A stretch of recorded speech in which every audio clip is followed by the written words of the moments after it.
1. Mike Tyson. Mike Tyson didn't just shock the world with his speed and power, he shocked it with his teeth.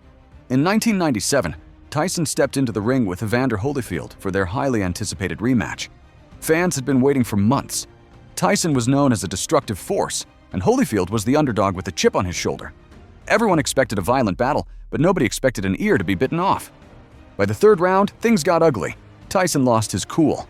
In a moment of rage, he clamped down on Holyfield's ear. Not once, but twice. The first bite tore a piece of cartilage. The second nearly ended the fight instantly. The crowd went from roaring to stunned silence. Referees jumped in, the doctors checked Holyfield, and Tyson got disqualified.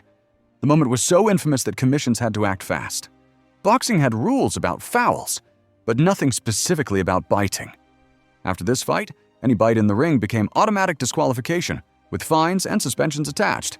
Tyson lost millions the rematch and part of his legacy that day. People still bring up the ear bite fight when talking about rule changes that happened because of a boxer's actions. It was messy, ridiculous, and unforgettable. 2. Buster Douglas. Booster Douglas is remembered for one of the biggest upsets in boxing history, knocking out Mike Tyson in 1990. But beyond that shocking victory, he unknowingly sparked a safety rule. Early in the fight, Douglas's gloves loosened. It was quick to fix, but in those brief moments, people started questioning whether gloves were being tampered with or improperly checked before a major fight. At the time, gloves were checked, but standards varied. Some commissions didn't even tape gloves properly. Douglas's fight made officials realize that if gloves come undone, punches could land harder or land in unsafe ways. They tightened glove inspection protocols. Every glove had to be taped securely, checked before and during fights, and overseen by the referee and officials. Douglas didn't mean to break a rule, but his fight exposed a real problem. Without proper inspection, boxing could have had serious injuries. Today, every major fight follows these rules. Gloves staying secure seems obvious now, but Buster Douglas helped force that change without even meaning to. 3. Evander Holyfield. Evander Holyfield was one of the most skilled heavyweights of his generation, but he had a problem with accidental head clashes. In multiple bouts, fighters got cuts from heads colliding. Sometimes these cuts changed the flow of a fight, stopping rounds, affecting scores, or even ending fights. A notorious example came during his fight with Riddick Bowe. Early in the bout, a clash of heads opened a nasty cut on Bowe. The referee had to pause the fight several times to check the damage. Fans were frustrated, and both camps argued over whether it was intentional. The rule at the time was vague. Some headbutts were accidental, some intentional, but nobody explained clearly how points should be handled. After that fight, commissions finally clarified the accidental headbutt rules. Now, if a headbutt happens, referees follow clear guidelines. Point deductions if intentional, rounds can be scored differently, and fights can be stopped safely if a cut is too bad. Holyfield didn't set out to force a rule change, but his fights highlighted a gap in boxing's safety and scoring system. His clashes made boxing fairer and safer for the next generation. Arturo Gatti. Arturo Gatti was the definition of a warrior. Fans loved him for his courage, but some fights pushed the limits of safety. One bout with Gabriel Ruelas became infamous. From round 1, both men were trading brutal blows. By the 5th round, they were bloodied messes, barely able to stand. Ringside doctors were worried and even threatened to stop the fight multiple times. Before this fight, referees had authority to stop fights, but there weren't strict guidelines for extreme back-and-forth battles where fighters could still throw punches. Gatti's match exposed this. Commissions realized referees needed clearer power to halt fights to prevent serious injury. Rules were tightened. If a fighter is taking too much damage, even if standing, the referee can end the bout immediately. Gatti was never reckless to cheat. He just fought with total heart. But his willingness to take punishment showed that boxing needed better safety protocols. Doctors, promoters, and fans all agreed. Fighters shouldn't have to risk permanent damage just for a thrilling finish. Well, these days, referee discretion in dangerous situations is standard, and fans owe part of that to Gatti's brutal battles. 5. Tyson Fury. Fury's unorthodox style exposed deep flaws in boxing's scoring systems. Fury doesn't fight like a typical heavyweight. He dances, feints, and changes rhythm constantly, blending agility, timing, and power in ways most judges had never properly accounted for. His 2020 bout against Deontay Wilder perfectly illustrated this. Fury dominated many rounds, landing combinations with precision while controlling the ring's pace. Yet the first fight ended in a controversial draw, leaving fans and analysts outraged. The scoring system seemed unable to fully capture Fury's tactical mastery. This controversy forced commissions and sanctioning bodies to revisit scoring criteria. They emphasized clearer definitions of clean punches, effective ring control, and sustained aggression. Judges were retrained, and open scoring, revealing points between rounds, was discussed more seriously for major fights. Fury's movements weren't just confusing to opponents. They highlighted how outdated scoring guidelines could misrepresent actual performance. Boxing had to adapt to a new reality where technique, timing, and strategy mattered as much as sheer power. Fury's fights became a case study in modernizing judging, proving that the system needed to evolve alongside evolving styles. Today, referees and judges are better equipped to evaluate subtle dominance, largely thanks to Fury pushing the limits of conventional perception in the ring. 6. Joe Frazier. Smokin' Joe. Frazier that was the embodiment of relentless, forward-driving aggression.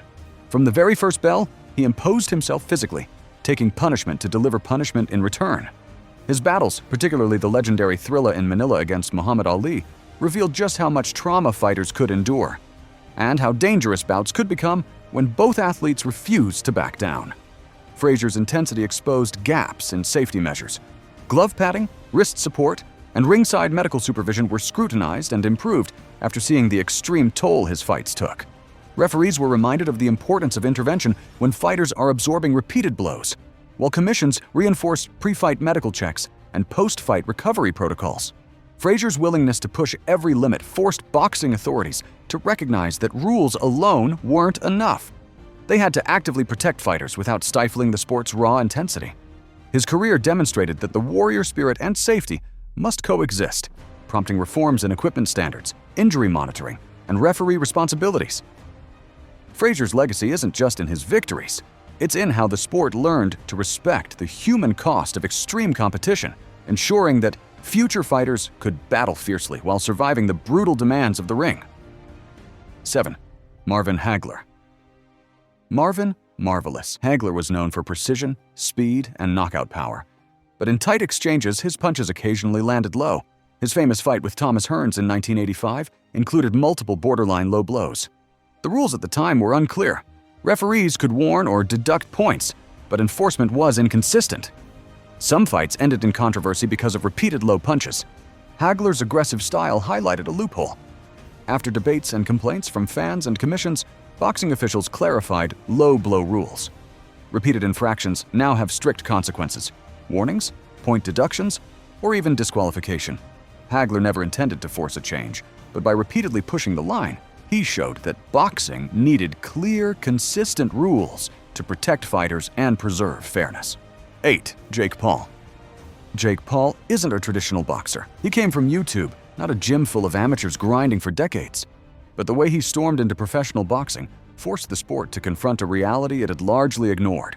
Social media stars with massive followings can bring huge money, huge audiences, and huge stakes into the ring without the years of experience that traditional fighters endure. When Paul started taking fights, commissions and boxing authorities were caught off guard. Suddenly, they had to figure out how to license someone whose fame wasn't earned in the ring, but on cameras, platforms, and viral clips. Questions popped up everywhere. How do you categorize these bouts? How do you ensure safety for both the influencer and the traditional fighter? What rules apply when a fight is more entertainment than sport? Paul's rise exposed structural gaps. Medical oversight, undercard safety, fight promotion rules all had to be reviewed and tightened. Officials began requiring stricter pre-fight exams, mandatory safety protocols, and more clearly defined limits for inexperienced competitors. Boxing gyms and trainers adapted too, realizing that a new kind of opponent was entering the ring, someone who might not have the same skill, but had attention, pressure, and media scrutiny weighing down every decision. Paul didn't just win or lose fights. He changed the way commissions, promoters, and even seasoned fighters approached matches. His bouts became case studies in modern boxing governance. Fans were watching, yes, but regulators were learning too about how popularity could disrupt the sport's order if rules weren't enforced strictly. The sport had to evolve, and Jake Paul, whether critics loved it or hated it, was the catalyst. He forced boxing to ask uncomfortable questions: how to balance entertainment, skill, and safety in a world where followers could equal leverage. In a strange way, Paul's presence protected future generations of fighters. He made commissions proactive, pushed stricter protocols, and ensured that no one could step in the ring without both skill and regulation being accounted for. The YouTube fighter became a warning, a lesson, and a rule changer all at once. 9. Lennox Lewis. Lennox Lewis was a master of patience and control in the ring. Standing tall, moving efficiently, and hitting with precision, he could dominate opponents without needing to trade wild punches. But his calculated style revealed a loophole in boxing rules. The system didn't clearly penalize excessive clinching or defensive stalling. Fighters could exploit holding to slow the pace, frustrate opponents, and avoid damage. Lewis used this subtly, pinning opponents when necessary, clinching at the right moment, and breaking only when he wanted to. His approach was smart, efficient, and sometimes maddening for viewers who expected constant action. But behind the scenes, referees noticed a problem. Without clear standards, fighters could manipulate rounds, robbing bouts of fairness and rhythm. Boxing commissions responded. Officials began issuing warnings faster, breaking clinches more aggressively, and clarifying limits for defensive maneuvers. Lewis's dominance wasn't just about skill, it was a lesson in how rules interact with tactics. Technique could expose flaws in regulation, forcing the sport to adapt. Trainers, referees, and athletes had to understand that winning didn't just mean landing punches. It meant navigating rules that might be ambiguous or outdated. Lewis's reign highlighted that fairness isn't automatic, it has to be enforced. By mastering the gray areas, he pushed boxing to refine enforcement, preserve the integrity of bouts, and protect both fighters. Today, referees have clearer guidance on holding, stalling, and defensive strategies, and athletes are aware that bending rules too far will be noticed and corrected. Lennox Lewis's impact isn't only measured in knockouts or titles, it's seen in a sport more aware of how strategy can exploit its own systems.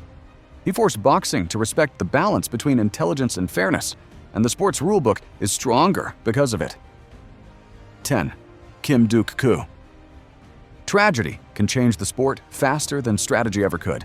Duk-Koo Kim fought Ray Mancini in 1982, and after a brutal 14-round fight, Kim collapsed and later died. The fight exposed the lethal risks of 15-round championship bouts. As a result, title fights were shortened to 12 rounds, medical checks became mandatory, and referees were given clearer authority to stop fights safely.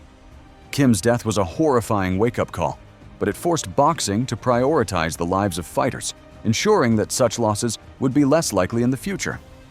Alright, that's a wrap on every boxer who went wild enough to make the sport literally change the rulebook. Crazy, right? The fights weren't just battles in the ring. They were so monumental that fans still watch today. If you had fun walking through the chaos with us, don't just dip out. Hit that subscribe button and drop a comment on which fighter's incident leading to a full rule change shocked you the most. Stick around, because we've got plenty more fight stories coming your way.